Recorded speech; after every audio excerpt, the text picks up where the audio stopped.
여러분 안녕하십니까. 광주 MBC 뉴스투데이입니다. 먼저 오늘의 주요 뉴스입니다. 충청 지역 일부 정치인들이 KTX 노선의 서대전 경유를 다시 선거 공약으로 내세우고 나서 지역 간 갈등 조장과 호남고속철 사업 차질에 대한 우려를 키우고 있습니다. 박지원 의원이 전남도지사 선거에 나서지 않기로 함에 따라 민주당 전남지사 후보 경선이 4파전 양상으로 치러질 것으로 예상되고 있습니다. 해외 도피 중인 허재호 씨의 은닉 재산 추적에 나선 검찰이 최근 허 씨 가족의 자택 2곳을 압수수색해 고가의 미술품 등 100여 점을 압수한 것으로 알려졌습니다. 한국과 캐나다 사이의 자유무역 협정 체결로 축산농가의 붕괴가 우려되고 있습니다. 나주시의회는 대정부 건의문을 통해 쌀시장 개방 방침 철회를 촉구했습니다. 호남고속철 정차형 문제, 왜 잊을만 하면 논란이 되는 걸까요? 겉으로야 주민 편의를 내걸지만 속내는 정략적인 노림수가 있어서 해법은 없고 논란만 확산되고 있습니다. 정용호 기자입니다. 정부의 송정역 일원화 방침에도 불구하고 호남고속철이 광주역에 정차해야 한다며 광주시가 내세운 명분은 역 근처 주민들의 교통 편의를 위해서라는 겁니다. 하지만 이 같은 논리는 호남고속철의 정차를 요구하고 있는 충청권의 서대전 주민들에게 악용될 소지가 있습니다. 광주의 정차역이 두 곳이 되면 이미 경부고속철이 지나는 대전도 서부 지역 주민 편의를 이유로 정부의 서대전 정차를 압박할 가능성이 높습니다. 서대전을 지날 경우 호남고속철의 운행 속도는 반토막이 나고 서울까지 가는 시간도 45분이 더 걸립니다. 더구나 이제 다른 지역에서도 이러한 요구들이 관철되게 됐었을 때는 KTX가 기간교통망으로서 역할을 못하게 되는데 이 같은 우려를 모를 리 없을 텐데 정차형 문제가 잊을만 하면 불거지는 건 정략적인 접근과 무관치 않아 보입니다. 광주역과 서대전 정차, 또 KTX의 전남 나주역 경유를 둘러싼 논란 등도 지방선거를 앞두고 지역 민심을 노린 자치단체장이나 예비 후보들의 정치적 셈법이 맞물리면서 꼬이고 있습니다. 논란이 확산되자 박준영 전남지사가 정치적인 이익을 위해 호남고속철을 정략적으로 이용하지 말라고 주문한 건 이런 배경에서입니다. 호남인들을 무시하며 지역 이기주의를 부추기는 주장을 더는 하지 않기를 바랍니다. 정략적 이해에 따라 호남고속철을 흔들면 일부는 좋을지 모르겠지만 고속철이 제 기능을 하지 못하는 크나큰 손실은 불가피해 보입니다. MBC 뉴스 정용욱입니다. 한국과 캐나다 사이의 자유무역 협정이 타결된 것과 관련해 민주당 김영록 의원은 축산농가의 붕괴가 우려된다고 지적했습니다. 김영록 의원은 캐나다산 쇠고기 가격이 우리나라에 비해 30%에 불과하고 40% 관세를 물리더라도 국내 가격의 절반 이하라며 15년 후에 관세가 폐지되면 축산업계는 존립이 어려울 것이라고 주장했습니다. 또 사료 가격 안정기금을 설치하고 소득보전 직불금을 도입하는 등 근본적인 대안을 마련해야 한다고 지적했습니다. 나주시의회가 쌀 수입 전면 개방 방침의 철회를 촉구하는 대정부 건의문을 채택했습니다. 나주시의회는 결의문을 통해 정부가 국내 쌀 산업을 보호하기는커녕 쌀 시장 개방을 적극적으로 검토하고 있다며 개방 방침을 철회하고 기초농산물 국가수매제와 국민기초식량보장법을 제정해야 한다고 촉구했습니다. 이에 앞서 이동필 농림부 장관은 오는 6월까지 쌀 시장 개방 여부를 결정하겠다고 밝혀 농업계의 반발을 사고했습니다. 박지원 의원이 전남지사 선거에 출마하지 않기로 결정했습니다. 전남지사 선거에서 박지원 의원의 출마 여부는 최대의 변수로 꼽혔는데 출마를 하지 않아도 여전히 변수입니다. 선거 판도에도 변화가 예상됩니다. 윤근수 기자입니다. 출마할 듯 안 할 듯 오랫동안 뜸을 들였던 민주당 박지원 의원이 고민 끝에 선거 불출마를 결정했습니다. 보람과 영광이 있는 전남지사보다는 가시밭길에 중앙정치를 하겠다. 통합신당에서 정권교체와 남북문제 해결을 위해서 역할을 하겠다고도 말했습니다. 각종 여론조사에서 지지율 1위를 달렸던 박지원 의원이 불출마를 결정하면서 선거 판도는 다시 요동치게 됐습니다. 동서간의 지역구도로만 놓고 보면 서부권 후보들이 득을 볼 가능성이 있습니다. 그동안 이낙연 의원과 이석형 예비후보가 박 의원의 출마 가능성을 강하게 비판했던 것도 지역적 기반이 겹치기 때문이었습니다. 지도자의 말 바꾸기는 정치 불신을 초래하고 지도자의 생명을 갉아먹게 됩니다. 하지만 위험 수위를 넘나든 비판이 오히려 박지원 지지 세력의 반발을 불러올 가능성도 있습니다. 주승용 의원은 서부권의 표가 분산되기를 내심 바랐을 수 있지만 박 의원의 불출마로 선거 전략 수정이 불가피하게 됐습니다. 이처럼 각기 다른 입장 때문에 불출마에 대한 반응도 조금씩 달랐습니다. 주승용 의원과 이석형 예비후보는 환영 논평을 냈고 김영록 의원은 환영 입장을 밝히면서 도를 넘는 비판을 해온 후보들은 책임을 지라고 요구했습니다. 이낙연 의원은 그동안 새까만 후배가 대선배를 비판해서 송구하다고 밝혔습니다. MBC 뉴스 윤문수입니다. 광주시장 선거에 출마한 민주당 이용섭 의원이 선거 비용 마련을 위해서 시민펀드를 출시했습니다. 이 의원은 기자회견을 갖고 깨끗한 선거를 치르기 위해 5억 원의 선거 비용을 시민펀드로 조성한다며 펀드 참가자에게는 선거 비용을 보전받는 오는 8월 4일에 연 3%의 이자를 적용해 원금과 이자를 되돌려주겠다고 밝혔습니다. 한편 이 의원은 KTX의 광주역 정차 문제와 관련해 광주 발전과 직결된 중요한 현안이라며 다음 주에 종합적인 대안을 마련해 발표하겠다고 밝혔습니다. 민주당 광주시당이 여성 당직자와 출마 예정자들을 대상으로 워크숍을 열고 지방선거에서 여성의 역할을 강조했습니다.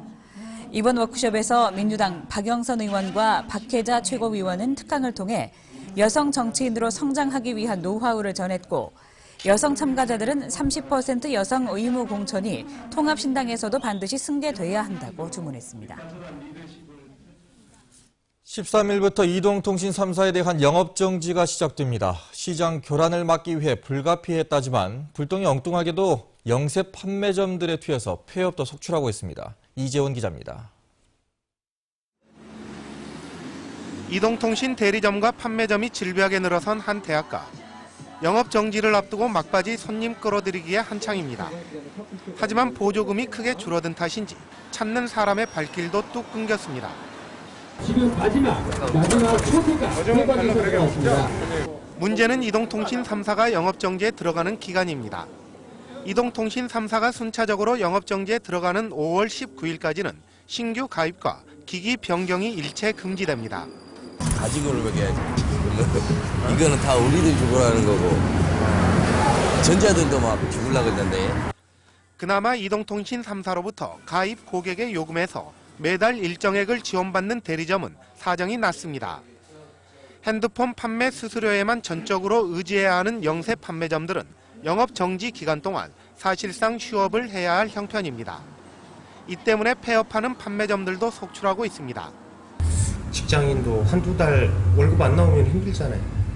살기 힘들고. 자영업자도 마찬가지죠. 2달 동안. 시장을 교란시켰던 이동통신 3사에 대한 제재가 엉뚱하게 영세 판매점들만 죽이는 꼴이 됐습니다. MBC 뉴스 이재원입니다. 후쿠시마 원전 사고 3주년을 맞아 광주 전남 지역 종교단체들이 탈핵 종교인 선언을 발표했습니다. 기독교와 불교, 천주교 등 5대 종단의 종교인들은 공동 성명을 통해 핵발전소의 위험성을 알리고 에너지를 아끼는 녹색 생활을 실천하는 데 앞장서겠다며 시민들도 동참해달라고 호소했습니다. 핵 없는 세상 광전남 행동도 성명을 내고 2026년부터 수명이 다하는 한빛 원전 1호기부터 순차적으로 폐쇄해야 한다고 주장하는 한편 6.4 지방선거 후보자들에게는 탈핵 정책을 공약으로 채택하라고 촉구했습니다. 광주 전남북 지역의 자치단체가 광주 유대회의 성공적인 개최를 위해서 손을 잡았습니다. 광주시와 광주 지역 5개 구청, 전남북 지역 12개 시군 등은 간담회를 열고 내년에 열리는 유대회의 성공을 위해 협력하자는 내용의 상생협약을 체결했습니다. 이번 협약에 따라 각 자치단체는 경기장 시설 개보수를 지원하고 환경 개선과 문화 행사 개최, 자원봉사자 모집 등에 동참하기로 했습니다. 400억 원대 벌금과 세금을 내지 않고 해외 도피 중인 허재호 대주그룹 전 회장의 은닉 재산 추적에 나선 검찰이 최근 허 씨 가족 자택을 압수수색한 사실이 확인됐습니다. 보도에 송정근 기자입니다. 검찰과 광주지방국세청이 지난 7일 허재호 씨 자녀가 살고 있는 광주의 한 아파트 자택 등 2곳을 압수수색했습니다. 이 과정에서 검찰은 고가로 알려진 골동품과 미술품 등 100여 점을 압수한 것으로 전해졌습니다. 검찰은 압수품들이 현재는 허 씨 자녀들의 소유로 돼 있지만 사실상 허 씨의 은닉재산인 것으로 보고 있습니다. 현재 검찰과 국세청은 미술품 등의 진위 여부와 함께 압수품들이 어느 정도의 재산 가치가 있는지 등을 감정평가하고 있는 것으로 전해졌습니다. 검찰은 이번 압수수색에 대해 지난주 밝힌 의미 있는 진전 중의 하나일 수 있다고 말했습니다. 벌금과 세금을 합쳐 409억 원, 여기에 금융기관의 진빚 233억 원까지 더해 모두 642억 원을 내지 않고 지난 2010년 출국한 허재호 회장은 현재 뉴질랜드 영주권자입니다. 지난달 22일에는 뉴질랜드 최고급 카지노에서 도박을 하는 허 씨의 모습이 공개돼 해외 도피 중 호화 생활에 대한 비난 여론이 일었습니다. MBC 뉴스 송정근입니다. 지난 10일 집단 휴진에 동참한 전남 지역 병원과 의원들에 대해서 전라남도가 행정 처분을 하기로 했습니다. 전라남도는 보건소를 통해 휴진이 확인돼 업무 개시 명령을 내린 245개 의료기관들에 대해서 보건복지부 방침에 따라 행정 처분을 하겠다는 방침입니다. 해당 의원들의 소명 이후 고의성 여부가 밝혀지면 최고 15일간의 영업 정지 처분을 할 계획입니다. 한편 광주시는 휴진한 의원이 적어 집단 휴진으로 보기 어렵다며 행정 처분하지 않을 방침입니다. 전남대병원 심장질환 특성화 연구센터가 심장병 연구에 유용한 돼지 심장 실험 2,000건을 돌파했습니다. 센터는 1996년 첫 심장 실험 이래 지난달 22일 2,000번째 실험을 했는데 단일 기관 기준으로 국내는 물론 세계적으로도 가장 많은 실험 횟수인 것으로 전해졌습니다. 사람의 심장과 가장 비슷해 심혈관계 연구에 두루 활용되는 돼지 심장 실험을 통해 센터는 그동안 특허 출원과 등록 27곳, 1,096편의 논문을 작성하는 등의 성과를 냈다고 밝혔습니다. 어제 오후 4시쯤 광주시 광산구 신가동의 한 병원 앞 사거리에서 모 회사의 퇴근 버스가 승용차와 부딪히고 튕겨져 나가 반대편 차선에서 신호 대기하고 있던 화물차 등 넉 대를 잇따라 들이받았습니다. 이 사고로 화물차 운전자 47살 오모 씨가 크게 다쳐 병원 치료를 받았고 일대에서 1시간가량 교통 혼잡이 생겼습니다. 경찰은 버스 운전자가 황색 신호에 직진을 하다 사고를 낸 것이 아닌가 보고 정확한 사고 경위를 조사하고 있습니다.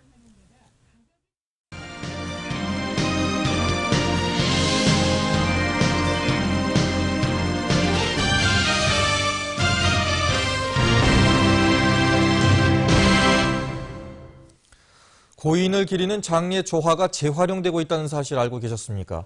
이 쓰고 남은 조화를 수거해서 시든 꽃만 바꿔 끼워 납품한 업자들이 무더기로 입건됐습니다. 김인정 기자입니다. 광주의 한 장례식장. 장례식을 치르고 남은 조화가 트럭에 다시 실려 어디론가 옮겨집니다. 시든 꽃만 교체한 뒤 다시 장례식장에 납품하는 이른바 재활용입니다. 식장에서 보면 네 것만 바로 해갖고 엘리베이터에서 바꿔버리잖아요. 광주 지역에서 2곳을 제외한 모든 장례식장에 쓰고 버린 조화를 재활용한 조화가 납품되는데 경찰은 이 재활용 조화로 2년간 35억 원을 벌어들인 납품업자 37명을 사기 혐의로 모두 입건했습니다. 주문자 입장에서는 새로운 꽃으로 만들어서 조화가 납품된 것으로 알고 있지 다른 사람도 이미 장례식장에서 사용했던 조화를 가져다가 재활용했다고 생각하지 않습니다. 수거한 조화에 10,000원 정도만 투자하면 재활용 제품이 완성되는데 이걸 10만 원에 받고 판 겁니다. 납품업자 52살 위모 씨 등은 매번 새 꽃으로 납품하면 수지가 맞지 않아 재활용은 업계 관행이라고 밝혔습니다. 그럼 갖고 갈 수는 없지 않습니까? 당신들 치수하면은 그 부분에 따른 쓰레기 이렇게 버리는 것도 쉽지는 않지 않습니까? 그러나 경찰은 장례식장에서 벌어지는 재활용 행태는 명백한 불법이라며 여기에 장례식장 업주들이 관여했는지도 수사하겠다고 나섰습니다. MBC 뉴스 김인정입니다. 과학기술 분야에 재능이 우수한 고등학생에게 장학금을 지원하기 위한 조례안이 광주시의회 교육위원회를 통과했습니다. 임동호 교육의원이 발의한 과학기술인재 장학금 지급 조례안은 교육감이 매년 일선 고등학교에 추천으로 과학기술인재를 선정해 장학금을 지급하도록 되어 있습니다. 임 의원은 조례가 제정되면 과학 분야에 재능 있는 학생을 발굴하고 육성하는 데 도움이 될 것으로 기대했습니다. 황천남의 전 현직 단체장과 지방의원으로 구성된 새정치실천연합이 박주선 의원을 고문으로 추대했습니다. 새정치실천연합은 백이종 군의 심정으로 통합신당 합류를 선언한 박주선 의원의 결단을 높이 평가한다며 박 의원과 함께 새정치가 현실이 되도록 하겠다고 밝혔습니다. 새신련은 박 의원과 함께 노희관 전 전남대 교수도 고문으로 추대했습니다. 한국토지주택공사가 지역경제 활성화를 위해 올해 광주와 전남 지역에 5천억 원을 투입하기로 했습니다. 이에 따라 오는 5월 이후 광주 효천 2지구와 광주 전남 공동혁신도시 등의 3,700여 세대의 주택건설 공사가 순차적으로 착공됩니다. 또 분양아파트 2,400여 세대가 신규 출시되고 61만 제곱미터 규모의 신규 토지도 공급될 예정입니다. 조선대학교와 광주시 의회가 손잡고 다양한 정책 개발에 나섭니다. 서재홍 조선대 총장과 조허권 시의장은 업무 협약을 체결하고 상호 발전을 적극 추진하기로 했습니다. 협약에 따라 조선대는 시의회의 정책 개발과 직무 능력 향상 연구 역량 강화 등 의정 활동을 지원하고 시의회는 조선대의 현장 실습 및 산업체 인선 사원 운영에 협력하게 됩니다. 민주평통광산구 협의회는 어제 광산문화예술회관에서 통일시대 시민교실이란 주제로 특별 강연을 열었습니다.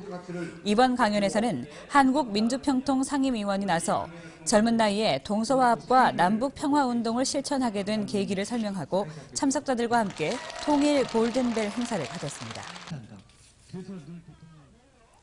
광주은행이 중소기업의 유동성 지원을 위해 튼튼 중소기업 대박 대출 상품을 출시했습니다. 대출 금리는 대출 기간과 신용 등급, 담보 비율에 따라 차등 적용되고 대출 한도는 제한이 없습니다. 특히 한국은행에서 정한 지역 전략 산업 중소기업에 대해서는 우대 금리를 적용합니다.